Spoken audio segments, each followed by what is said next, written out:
Subscribe करिए हमारे channel target UP TET CTET को और बेल आइकन को दबाइए। हेलो फ्रेंड्स, मैं रेनू स्वागत करती हूँ आप सभी भावी अध्यापक एवं अध्यापिकाओं का आपके अपने channel target UP TET CTET पे।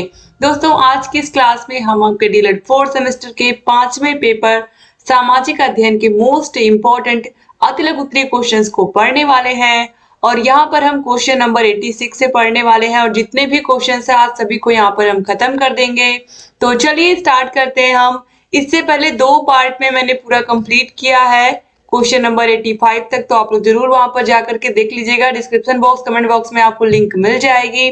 तो चलिए स्टार्ट करते हैं क्वेश्चन नंबर 86 से। कानपुर का लाल इमली किस उद्योग के लिए प्रसिद्ध है? तो कानपुर का लाल इमली वस्त्र उद्योग के लिए प्रसिद्ध है। क्वेश्चन नंबर 87 है, प्रथम गोलमेज सम्मेलन कब से कब तक चला था? तो जो प्रथम गोलमेज सम्मेलन था ये नवंबर 1930 से जनवरी 1931 तक चला था। 2020 के एग्जाम में ये सारे के सारे प्रश्न पूछे हुए हैं। क्वेश्चन नंबर 88 है, व्यक्ति के कानों के लिए सामान्य ध्वनि तीव्रता कितनी होती है? तो व्यक्ति के कानों के लिए सामान्य ध्वनि तीव्रता 60 डेसिबल होती है। क्वेश्चन नंबर 89 है, अस्पृश्यता का अंत किस अनुच्छेद में वर्णित है? तो अस्पृश्यता का अंत भारतीय संविधान के अनुच्छेद 17 में वर्णित है। क्वेश्चन नंबर 90 है, अंतरराष्ट्रीय न्यायालय की स्थापना कब हुई थी? तो अंतरराष्ट्रीय न्यायालय की स्थापना 26 जून 1945 को हुई थी और यूपी टेट के एग्जाम में ये क्वेश्चन 2018 में पूछा हुआ है कि अंतरराष्ट्रीय न्यायालय कहाँ है? तो दोस्तों ये है नीदरलैंड में, जिसे पहले हेग के नाम से भी हम जानते थे, तो नीदरलैंड में है, याद रखिएगा। क्वेश्चन नंबर 91 है, कांग्रेस के प्रथम अधिवेशन की अध्यक्षता किसने की थी? तो इसकी अध्यक्षता की थी व्योमेश चंद्र बनर्जी ने, याद रखिएगा, बहुत इंपॉर्टेंट क्वेश्चन है ये। क्वेश्चन नंबर 92 पे आते हैं, पूना समझौता पर प्रकाश डालिए। तो पूना समझौता 24 सितंबर 1932 को गांधी जी और डॉक्टर अंबेडकर के बीच हुआ था।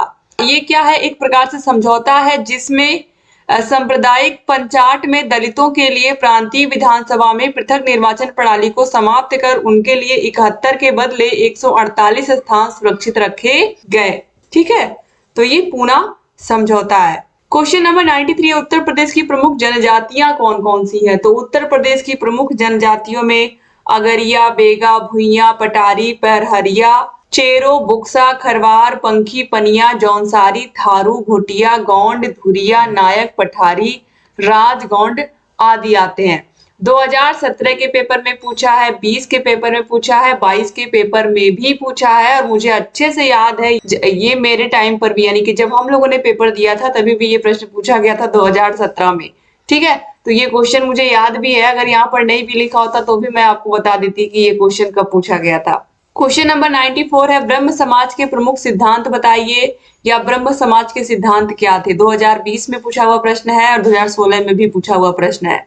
तो ईश्वर एक है, उसकी पूजा के लिए मूर्ति पूजा की आवश्यकता नहीं है, पूजा का अधिकार सभी को है, आत्मा अजर अमर है, ईश्वर कार्यानुसार फल देता है, ब्रह्म समाज प्रेम और सत्य में विश्वास रखता है, जातिवाद और छुआछूत का विरोधी है। क्वेश्चन नंबर 95 है, रॉलेट एक्ट कब लागू हुआ? तो 19 मार्च 1919 में रॉलेट एक्ट लागू किया गया। इसके अनुसार किसी भी संदेहास्पद व्यक्ति को बिना मुकदमा चलाए गिरफ्तार किया जा सकता था। इसके विरुद्ध ना कोई अपील, ना कोई दलील और ना ही कोई वकील किया जा सकता था। इसीलिए इसे बिना अपील, बिना दलील, बिना वकील का भी कानून कहा गया था। 2020 में भी पूछा हुआ प्रश्न है, 2022 में भी पूछा हुआ प्रश्न है और इसका ये एक तरीके से इसको काला कानून भी घोषित किया गया था हमारे देशवासियों की तरफ से, क्योंकि एक तरीके से ये यहाँ पर अंग्रेज जब भी किसी को भी चाहे गिरफ्तार कर सकते थे, उसके ऊपर मुकदमा चला सकते थे, तो इसका बहुत घोर विरोध हुआ था। और आप देख सकते हो कि जलियांवाला बाग जो हत्याकांड है वो कहीं ना कहीं इसका भी विरोध उसमें हो रहा था और उसका किस तरीके से कितना बुरा असर किया था। अंग्रेजों ने कितने सारे लोगों की, निर्दोष लोगों की हत्या कर दी थी। जलियांवाला बाग हत्याकांड तो आप लोगों ने पढ़ाई होगा और इस तरीके से ऑलरेडी पढ़ाया भी है मैंने अच्छे से, और आप लोग उसको पूरा अच्छे से देख भी लीजिए, क्योंकि अगर आपको एग्जाम में अच्छे मार्क्स लाने हैं तो आपको क्लासेस भी अटेंड करनी ही पड़ेंगी सारे सब्जेक्ट की। तो चलिए देखते हैं यहाँ पर क्वेश्चन नंबर 96 है, खिलाफत आंदोलन से आप क्या समझते हैं और खिलाफत आंदोलन क्या था। तो भारत में मुसलमान टर्की के सुल्तान को इस्लाम का खलीफा मानते थे। युद्ध के बाद ब्रिटिश शासन ने टर्की साम्राज्य का विघटन कर डाला। इससे भारतीय मुसलमान नाराज हो गए, अतः भारतीय मुसलमानों ने खिलाफत आंदोलन शुरू कर दिया। क्वेश्चन नंबर 97 है, जेट वायुधारा किसे कहते हैं। तो वायुमंडल में बहने वाली तेज हवा जो पश्चिम से पूर्व की ओर बहती है उसे ही हम जेट वायुधारा कहते हैं। 2016, 2020, 2022 में ये पूछा हुआ प्रश्न है। क्वेश्चन नंबर 98 है, रामकृष्ण मिशन की स्थापना किसने की थी। तो रामकृष्ण मिशन की स्थापना स्वामी विवेकानंद जी ने की थी। 2019 में भी पूछा गया, 2022 में भी पूछा गया है। क्वेश्चन नंबर 99 है, गांधी जी ने असहयोग आंदोलन किस वर्ष प्रारंभ किया था। तो उन्होंने प्रारंभ किया था 1920 में असहयोग आंदोलन, और चौरी चौरा कांड जो कि गोरखपुर में हुआ था उसके बाद उन्होंने फिर असहयोग आंदोलन को वापस ले लिया था। क्वेश्चन नंबर 100 है, स्वराज हमारा जन्मसिद्ध अधिकार है, इसे हम लेकर रहेंगे, यह किसका कथन है। तो यह है बाल गंगाधर तिलक का कथन। क्वेश्चन नंबर 101 पर आते हैं, होम रूल आंदोलन के प्रमुख नेता कौन थे। तो होम रूल आंदोलन के प्रमुख नेताओं में बाल गंगाधर तिलक और श्रीमती एनी बेसेंट प्रमुख रूप से आते हैं। 2019 में ये सारे प्रश्न पूछे हुए हैं। क्वेश्चन नंबर 102 है, भारत छोड़ो आंदोलन कहां से प्रारंभ हुआ था। तो ये बंबई से स्टार्ट हुआ था। क्वेश्चन नंबर 103 है, प्रथम पंचवर्षीय योजना कब लागू की गई। तो ये लागू की गई 1951 में। क्वेश्चन नंबर 104 है, भारत में चांदी मुख्यतः किस प्रदेश में पाई जाती है। तो ये राजस्थान में पाई जाती है। क्वेश्चन नंबर 105 है, सुलह कुल महोत्सव कहाँ मनाया जाता है। तो सुलह कुल महोत्सव उत्तर प्रदेश के आगरा शहर में मनाते हैं। ये सारे प्रश्न 2019 के एग्जाम में पूछे हुए हैं। क्वेश्चन नंबर 106 है, उत्तर प्रदेश का राजकीय पक्षी कौन है। तो पक्षी है सारस, और अगर फूल पूछता है तो पलाश है, याद रखिएगा। क्वेश्चन नंबर 107 है, और बहुत ही इंपॉर्टेंट प्रश्न है कि विश्व ओजोन दिवस हम कब मनाते हैं। तो प्रत्येक वर्ष 16 सितंबर को हम मनाते हैं विश्व ओजोन दिवस। 2019 में भी पूछा गया, 2022 में भी पूछा गया है। क्वेश्चन नंबर 108 है, आलू उत्पादन में उत्तर प्रदेश का कौन सा स्थान है। तो उत्तर प्रदेश का प्रथम स्थान है। 2019 में पूछा हुआ प्रश्न है। क्वेश्चन नंबर 109 है, सूचना का अधिकार भारत में किस वर्ष लागू किया गया था। तो 15 जून 2005 से। तो अलग अलग जगहों पर आप लोगों को जो डेट है वो अलग अलग मिलेगी, लेकिन सन 2005 जो है सूचना का अधिकार अधिनियम इसी साल लागू किया गया था। तो 2005 जो है ये अच्छे से याद रखिएगा, सूचना का अधिकार अधिनियम 2005। 2019 में पूछा हुआ प्रश्न है। क्वेश्चन नंबर 110 है, उत्तर प्रदेश का सबसे कम जनसंख्या घनत्व वाला जिला कौन सा है। तो ललितपुर है, ललितपुर याद रखिएगा। 2019 में पूछा हुआ प्रश्न है। क्वेश्चन नंबर 111 है, भारत में पवन ऊर्जा के उत्पादन में कौन सा भारत का राज्य अग्रणी है। तो तमिलनाडु। क्वेश्चन नंबर 112 है, लिंगानुपात से क्या तात्पर्य है। तो किसी विशेष क्षेत्र में पुरुष एवं स्त्री की जनसंख्या के अनुपात को ही हम लिंगानुपात कहते हैं, या प्रत्येक 1000 पुरुषों की जनसंख्या पर औरतों की संख्या को ही हम लिंगानुपात कहते हैं। क्वेश्चन नंबर 113 है, भारत में राष्ट्रीय आंदोलन के नरम दल के नेताओं के नाम बताइए, अथवा राष्ट्रीय आंदोलन के प्रथम चरण के उदारवादी आंदोलन के प्रमुख नेता कौन थे। उदारवादी या नरम दल या राष्ट्रीय उदारवादी आंदोलन के प्रमुख नेता कौन थे। ये तीनों के तीनों प्रश्न एक ही हैं। 2016 में भी पूछा गया है, 18 में भी पूछा गया है।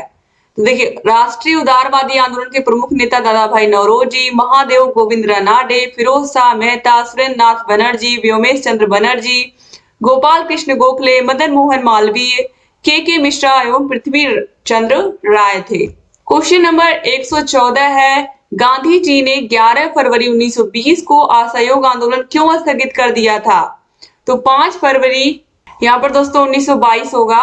5 फरवरी 1922 को गोरखपुर के निकट चौरी चौरा गांव में पुलिस ने भीड़ पर गोली चलाई। जब उसका गोला बारूद समाप्त हो गया तो पुलिस जनों ने अपने को थाने में बंद कर लिया। भीड़ ने थाने में आग लगा दी, जिसमें 22 व्यक्ति जलकर मर गए। जब गांधी जी ने को यह समाचार मिला तो उन्होंने असहयोग आंदोलन रोक दिया, क्योंकि असहयोग आंदोलन हिंसात्मक हो गया था।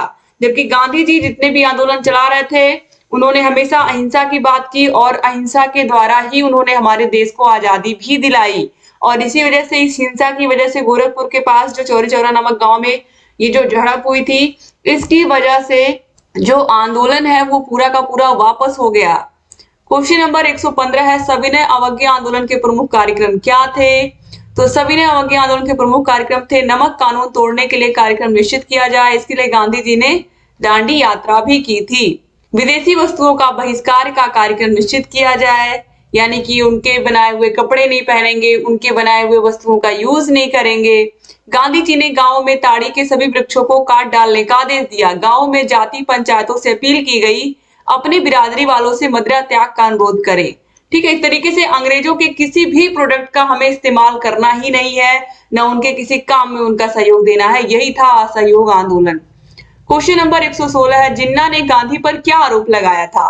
तो जिन्ना ने गांधी जी पर आरोप लगाया था कि गांधी जी हिंदूवादी हैं। उन्होंने कहा कि पिछले 10 वर्षों में जो हिंदू मुस्लिम तनाव बढ़ा है, इसके लिए गांधी जी और कांग्रेस जिम्मेदार हैं।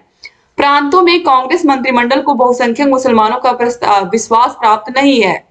गांधी जी हिंदूवादी विचारधारा से काम कर रहे हैं। क्वेश्चन नंबर 117 है, लाला लाजपत राय की मृत्यु किन कारणों से हुई थी? तो 1928 में उन्होंने साइमन कमीशन का विरोध किया और लाहौर में एक जुलूस निकाला। पुलिस अधिकारी सैंडर्स ने उन पर बड़े घातक लाठी प्रहार किए, जिसके कारण 7 नवंबर 1928 को उनका स्वर्गवास हो गया था। 2018 में पूछा हुआ प्रश्न है ये। क्वेश्चन नंबर 118 है, स्वतंत्र भारत की प्रमुख उपलब्धियां क्या थी? तो मतदान का अधिकार मिला, सभी लोगों को मतदान का समान अधिकार प्राप्त हुआ। अंतरिक्ष कार्यक्रम, आगे से आज हमारा देश अंतरिक्ष में बहुत आगे जा रहा है। विविधता में एकता का नारा, विकासशील भारत का विकसित भारत की ओर जाना, ये सब स्वतंत्र भारत की उपलब्धियां हैं। क्वेश्चन नंबर 119 है, यूनेस्को का पूरा नाम अंग्रेजी में लिखते हुए उसका कार्य बताइए। तो United Nations Educational Scientific and Cultural Organization, ये है यूनेस्को का फुल फॉर्म। और शिक्षा, प्रकृति तथा समाज विज्ञान, संस्कृति तथा संचार के माध्यम से अंतरराष्ट्रीय शांति को बढ़ावा देना, यही है यूनेस्को का मकसद। क्वेश्चन नंबर 120 है, भारत के अंतर्गत कौन कौन से द्वीप समूह आते हैं? तो अंडमान और निकोबार द्वीप समूह और लक्षद्वीप समूह। 2018-2022 में पूछा हुआ प्रश्न है। क्वेश्चन नंबर 121 है, भारतीय जलवायु को प्रभावित करने वाले कारक बताइए। तो स्थिति, उच्चावच, भूपृष्ठीय हवाएं, उपरितन वायु धाराएं। क्वेश्चन नंबर 122 है, प्राकृतिक आपदाएं कौन कौन सी होती हैं? तो प्राकृतिक आपदाओं में भूस्खलन है, भूकंप है, सूखा है, बाढ़ है, तूफान है, समुद्री तूफान, लहरें, ये सब प्राकृतिक आपदाएं हैं जो कभी भी आ जाती हैं। क्वेश्चन नंबर 123 है, चक्रवात को और किन किन नामों से हम जानते हैं? देखिए 2018 में भी ये भी पूछा हुआ है। तो hurricane, typhoon, billy willies, tornado, twister. Question number 124 है, पराबैंगनी किरणों से होने वाली 2 घातक बीमारियों के नाम बताइए। तो त्वचा का कैंसर और मोतियाबिंद। क्वेश्चन नंबर 125 है, उत्तर प्रदेश में मिट्टी का उपयोग किन कार्यों में होता है? तो बर्तन बनाते हैं हम मिट्टी के, अलग अलग तरीके के फसलों उगाने के लिए, सीमेंट बनाने में और ईंट बनाने में। क्वेश्चन नंबर 126 है, रिहंद बांध परियोजना किस प्रदेश, किस जिला तथा किस नदी पर है? तो रिहंद बांध परियोजना उत्तर प्रदेश के सोनभद्र जिले तथा रिहंद नदी रेणुका नदी पर स्थित है। क्वेश्चन नंबर 127 है, वनोन्मूलन का पर्यावरण पर क्या प्रभाव पड़ता है? तो वनोन्मूलन यानी कि जब हम वनों को काट देते हैं तो उसका हमारे जलवायु पर क्या प्रभाव पड़ता है? तो वनोन्मूलन जलवायु और भौगोलिक स्थिति में परिवर्तन ला रहा है। वनोन्मूलन ग्लोबल वार्मिंग को योगदान देता है और हरित प्रभाव को बढ़ावा देने के लिए एक मुख्य कारक है। उष्णकटिबंधीय वनोन्मूलन दुनिया की 20% ग्रीन हाउस गैस उत्सर्जन हेतु उत्तरदायी है। क्वेश्चन नंबर 128 है, भारत का राज चिन्ह अशोक स्तंभ, सिंह स्तंभ कहां से लिया गया है? तो ये देखिए, अशोक चिन्ह भारत का राजकीय प्रतीक है। इसको सारनाथ में मिली अशोक की लाट से लिया गया है। 2017 में पूछा हुआ प्रश्न है ये। क्वेश्चन नंबर 129 पे आते हैं, उत्तर प्रदेश की प्रमुख नदियों की लंबाई को घटते हुए क्रम में लिखिए। तो सबसे यहाँ पर देखिए जो उत्तर प्रदेश की नदियां हैं, सबसे पहले देखिए सिंधु नदी की लंबाई 3180 किलोमीटर, फिर गंगा नदी की लंबाई 2525 किलोमीटर है उत्तर प्रदेश में। यमुना नदी की लंबाई 1376 किलोमीटर है। करनाली नदी या घाघरा नदी की लंबाई 1080 किलोमीटर है। चंबल नदी की लंबाई 960 किलोमीटर है। गोमती नदी की लंबाई 900 किलोमीटर है। रामगंगा नदी की लंबाई 690 किलोमीटर है। राप्ती नदी की लंबाई 600 किलोमीटर है और बेतवा नदी की लंबाई 590 किलोमीटर है। तो ये सारी नदियां हमारे उत्तर प्रदेश में बहती हैं। तो इस तरीके से यहाँ पर आज जितने भी प्रश्न थे खत्म हो गए आपके अतिलघु उत्तरीय, बहुविकल्पीय प्रश्न, अतिलघु उत्तरीय प्रश्न, राजन सीरीज, पवन सीरीज के सारे हम सॉल्व करवाते हैं जब आपकी क्लासेस खत्म कर लेते हैं। तो क्लासेस को भी देखिए, मास्टर क्लासेस को भी देखिए, और अगर आपको सारे विषयों के आपको नोट्स हाथों से लिखे हुए नोट्स चाहिए 8 के 8 विषयों के, तो आपको हमारे ऐप से जुड़ना पड़ेगा। Target UP TET CTET app की लिंक आपको मिल जाएगी डिस्क्रिप्शन बॉक्स, कमेंट बॉक्स में। यहाँ कॉन्टेक्ट नंबर है, इस पर कॉन्टेक्ट करके भी आप ऐप को डाउनलोड करने में यहाँ से जानकारी ले सकते हैं। अगर कोई प्रॉब्लम आ रही हो डाउनलोड करने में या कोर्स को परचेज करने में, तो इस नंबर पर आप कॉन्टेक्ट करिएगा, आपको सारी जानकारी हम दे देंगे।